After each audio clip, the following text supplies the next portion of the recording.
So what's really good about this documentary is letting everyone around the world know about something that happened in Tokyo in 1995 that very, very few people probably even know about.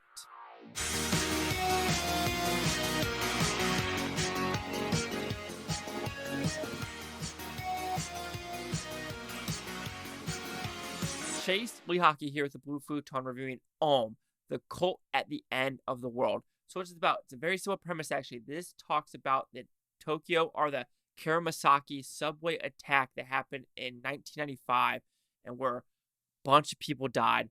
Thousands of people were injured due to sarin gas that the Nazis created back in World War II. So, did I like this documentary? I thought it was a really well made documentary that maybe was a little bit surface level, but because of this attack probably not being so worldwide known, it didn't need to go really in depth of, nitty gritty of it because surface level stuff like this, you want the surface level and then the person can do their own research on their own. So let's talk about the positives of the film. I think, like I said, it gives a good surface level of what happened because it starts off with, oh shit, there's a terrorist attack, and you hear these phone calls. You want to put it that way of the subway personnel's phone calls. Then we go back about 10-ish years of how this Ohm character and how he developed this cult, political parties, religious aspects to it, and how he got to this level of, he didn't win any government seats in how it is in Japan, which I don't know how it really works with the political system. And because he didn't win any seats, he went the whole Armageddon route. And that's how the sarin gas went, how a lot of people went missing, and just the cult of this. And it's really fascinating. And you're just like, oh my God. Like, it makes you wonder, like, what else is happening? You could say, like, oh, it happened in Waco in the USA.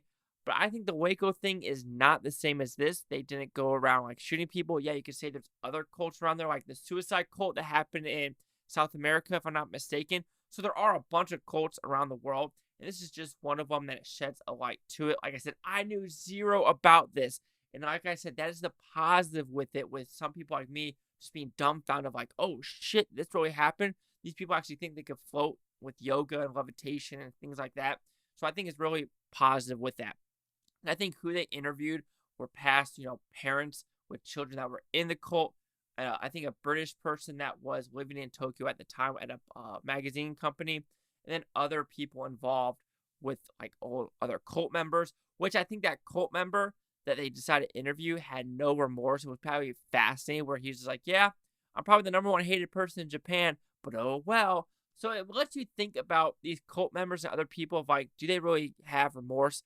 But I wonder if it's just the Japanese culture. Because when I say that is when I watch, I know this kind of sound really weird, when I watched Sin Ultraman and the director was on screen saying when he screened it in Japan, there was no one in the audience like cheering or he was saying they're probably shy, like they didn't know what to do in the theater. But if you go to an American audience, they're just like rowdy in the theater, like hell yeah. And you see it with an Indian movie that just came out called Pathan, where people in the theaters are going ape shit crazy because of this Bollywood film. And so maybe it's just a culture thing of where he's just like, oh, he has no remorse because it's how the Japanese people are raised. Like, even they don't say I love you as much as they do in America and other countries. So I can't really fault him for that and the whole remorse thing because for all I know, he does have remorse. It's just how he shows it is different.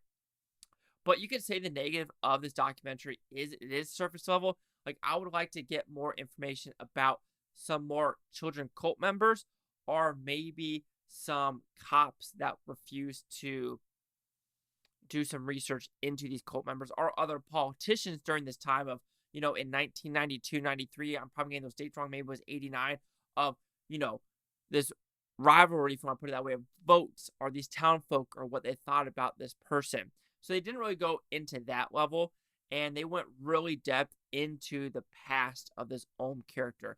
And then you finally go to the Saran text, but they don't really show any of the, people dying, which I think they did it out of respect. That's a good thing because I don't want to see people coughing up blood and basically coughing up their inside because that's what sarin gas does. It is a messed up gas that will fuck you up. So overall, the cult at the end of the world is a very interesting documentary that does a very surface level cookie cutter documentary approach. But I think with this one and being it based in Japan in 1995 and probably only Japan and maybe Russia knows about it because if you watch the documentary, there are a lot of Russians that got into this cult as well.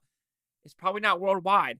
So doing this documentary this way was probably the best way to not like confuse people, but to more be like, this is what happened.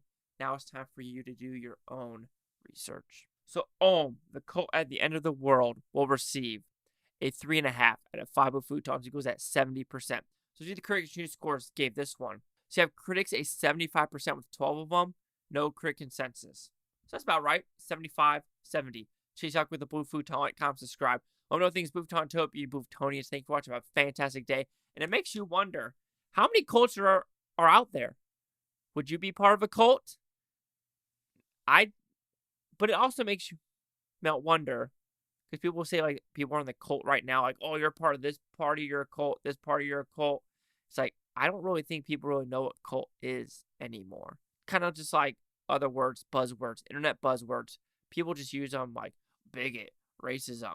Do you really know what a bigot really is or a racist really is anymore? You probably don't, because it's just thrown around way too simple now. Or thrown around way too much. Way too much.